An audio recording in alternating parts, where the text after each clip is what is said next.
श्री कृष्ण जन्मभूमि विवाद में मथुरा की जिला अदालत ने याचिका स्वीकार कर ली है। 60 सेकंड में देखिए। मथुरा में जिला जज की अदालत ने श्री कृष्ण जन्मभूमि विवाद में याचिका दायर करने वाले पक्ष श्री कृष्ण विराजमान की याचिका मंजूर कर ली है। कोर्ट ने इस मामले से जुड़े दूसरे पक्षों को नोटिस जारी कर अपनी बात रखने को कहा है। इस मामले में श्री कृष्ण विराजमान श्री कृष्ण जन्मभूमि की 13.37 एकड़ भूमि के स्वामित्व की मांग कर रहा है। यही नहीं, इस याचिका में शाही ईदगाह मस्जिद को हटाने की भी मांग की गई है। याचिकाकर्ता विष्णु जैन ने बताया कि उन्होंने मस्जिद को मंदिर परिसर से हटाने की मांग की है, क्योंकि 1968 का समझौता धोखे से हासिल किया गया था।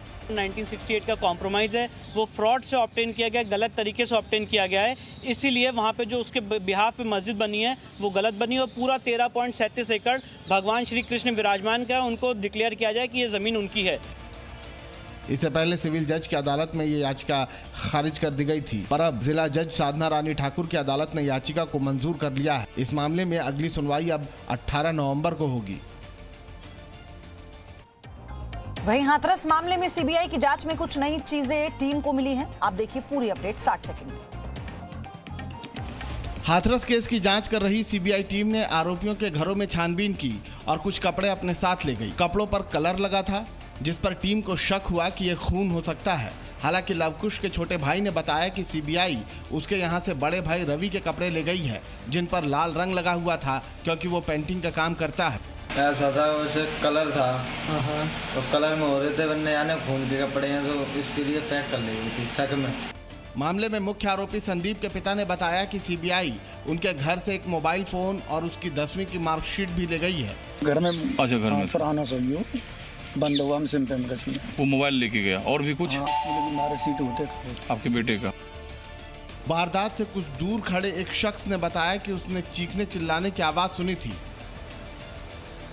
मैं चीखने चिल्लाने की आवाज़ सुनी, मैं वहाँ पर पहुँचा। उसकी माँ उसका भाई खड़े हुए थे, वो लेटी हुई थी लड़की। महाराष्ट्र में मंदिरों के विवाद के बाद अब रामलीला करने को लेकर भी सियासत शुरू हो गई है। 1 मिनट में पूरा मामला।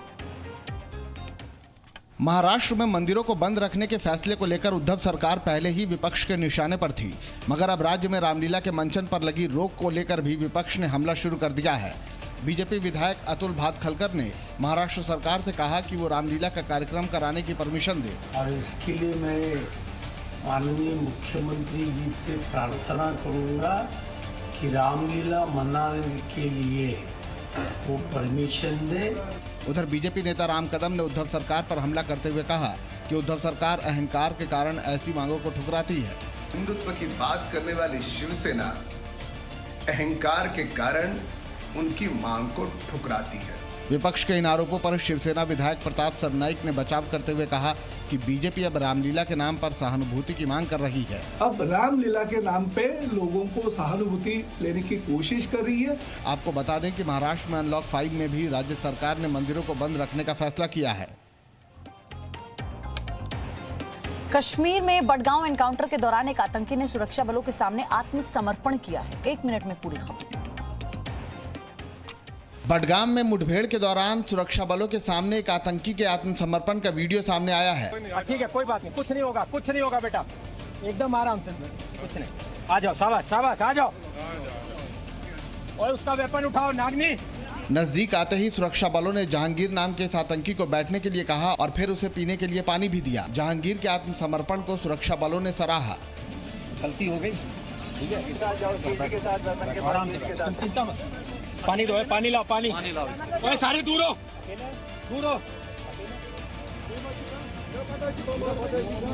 चलो कोई बात नहीं, दूर हो जाओ सारे, दूर प्लीज, ऑल दूर। जहांगीर के सरेंडर करने के बाद उसके परिवार वाले खुश दिखाई दिए। सुरक्षा बलों ने परिवार से अपील की कि जहांगीर को समझाएं ताकि वो इस रास्ते पर दोबारा ना निकले। ठीक है ना, पहले की सारी गलती एसपी साहब से हमने रिक्वेस्ट किया, इसकी माफ करें, ठीक है, लेकिन इसको आगे नहीं निकलने देना। सब निकलेगा फिर मेरी लाश होगी पहले, नहीं कोई लाश से निकलेगी। बिहार में होने वाले चुनावों में पीएम मोदी 12 रैलियां करने वाले हैं। 60 सेकंड में रैली से जुड़ी हर जानकारी। पटना में शुक्रवार को एनडीए की बैठक में बिहार बीजेपी के चुनाव प्रभारी देवेंद्र फडणवीस ने बताया कि प्रधानमंत्री नरेंद्र मोदी 23 अक्टूबर से रैलियों की शुरुआत करेंगे और इन चुनावों में वो कुल 12 रैलियों को संबोधित करेंगे। किस प्रकार से आत्मनिर्भर बिहार ये मोदी जी के नेतृत्व में, नीतीश जी के नेतृत्व में बनेगा, इसका पूरा चित्र इन सभाओं के माध्यम से जनता के सामने आएगा। प्रधानमंत्री नरेंद्र मोदी 23 अक्टूबर को सासाराम, गया और भागलपुर में, वहीं 28 को दरभंगा, मुजफ्फरपुर और पटना में रैली करेंगे। 1 नवंबर को छपरा, पूर्वी चंपारण और समस्तीपुर में प्रधानमंत्री की रैली होगी। वहीं 3 नवंबर को पश्चिमी चंपारण, सहरसा और फारबिसगंज में प्रधानमंत्री की रैली होगी। जो बिहार को विकसित करने का संकल्प हमारे एनडीए ने लिया है, उस संकल्प को लोगों तक पहुंचाया जाएगा। बिहार में पहले चरण का मतदान 28 अक्टूबर को होगा। बिहार चुनावों पर हो रही सियासी हलचल की अपडेट भी 60 सेकंड में देखिए। शुक्रवार को गोपालगंज के साइंस कॉलेज में बीजेपी प्रत्याशी के नामांकन के दौरान बिहार बीजेपी के चुनाव प्रभारी देवेंद्र फडणवीस ने एक जनसभा को संबोधित किया। जनसभा में देवेंद्र फडणवीस ने आरजेडी पर हमला बोलते हुए कहा कि 15 साल पहले जो शासन इस बिहार ने देखा, वो शासन कदाचार, दुराचार, अत्याचार और भ्रष्टाचार का था। बिहार को फिर एक बार ताकत से खड़ा करने का काम इन 15 सालों में हमारे नीतीश जी के नेतृत्व में हुआ। दूसरी तरफ लोक जनशक्ति पार्टी को वोट कटवा कहने पर पार्टी के अध्यक्ष चिराग पासवान ने कड़ी आपत्ति जताई है। उन्होंने कहा कि कौन वोट कटवा है वो 10 तारीख को पता चल जाएगा। कौन वोट कटवा है, किसके प्रति नाराजगी है, किसके प्रति लोगों का विश्वास है, ये 10 तारीख को क्लियर हो जाएगा। चिराग के इस बयान पर पलटवार करते हुए केंद्रीय मंत्री प्रकाश जावड़ेकर ने कहा कि हमारी एक ही मजबूत टीम है, बीजेपी, जेडीयू, हम और वीआईपी। केरला गोल्ड स्मगलिंग के तार अब दाऊद के साथ साथ केरल के मुख्यमंत्री से भी जुड़ने लगे हैं। 60 सेकंड में खबर। केरल के चर्चित गोल्ड स्मगलिंग मामले में अब दाऊद इब्राहिम का नाम भी सामने आ रहा है। केंद्रीय विदेश राज्य मंत्री मुरलीधरन ने इस मामले को लेकर केरल सरकार पर सवाल उठाए हैं। उन्होंने कहा कि इस मामले की जांच अब राज्य के मुख्यमंत्री के दरवाजे तक पहुंच चुकी है और ये स्पष्ट हो गया है कि मुख्यमंत्री के ऑफिस और मुख्यमंत्री दोनों ही इस मामले में संलिप्त हैं। गोल्ड स्मगलिंग के विषय में मुख्यमंत्री का ऑफिस और मुख्यमंत्री स्वयं, उनका इन्वॉल्वमेंट अभी स्पष्ट हो गया है। साथ ही उन्होंने कहा कि इस मामले को लेकर वो मुख्यमंत्री के इस्तीफे की मांग करते हैं। मुख्यमंत्री का इस विषय में जो इन्वॉल्वमेंट है, इसलिए हमने कहा, हमने मांग किया है कि मुख्यमंत्री इस्तीफा दें। आपको बता दें कि इस गोल्ड स्मगलिंग केस में अब तक कई बड़े नाम सामने आ चुके हैं।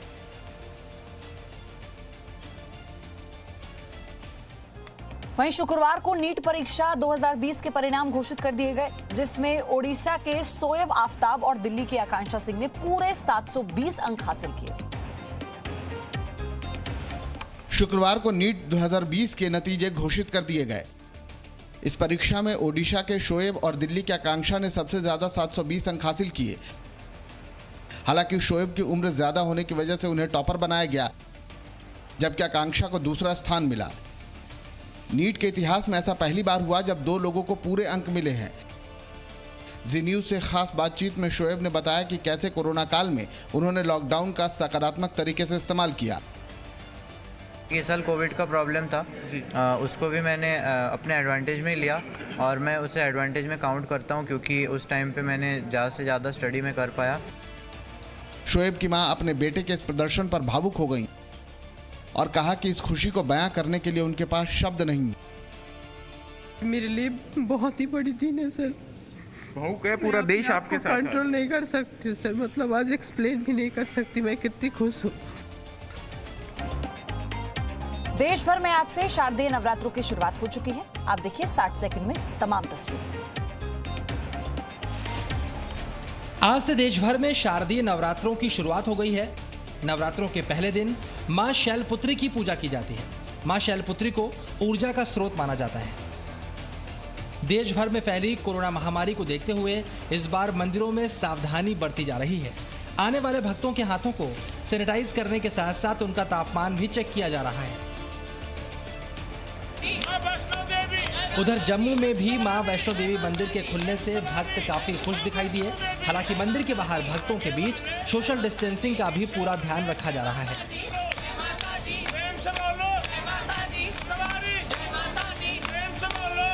जम्मू कश्मीर पुलिस और सीआरपीएफ की टुकड़ियां भी मंदिर की सुरक्षा में तैनात हैं और मंदिर परिसर के आसपास ड्रोन के जरिए भी नजर रखी जा रही है।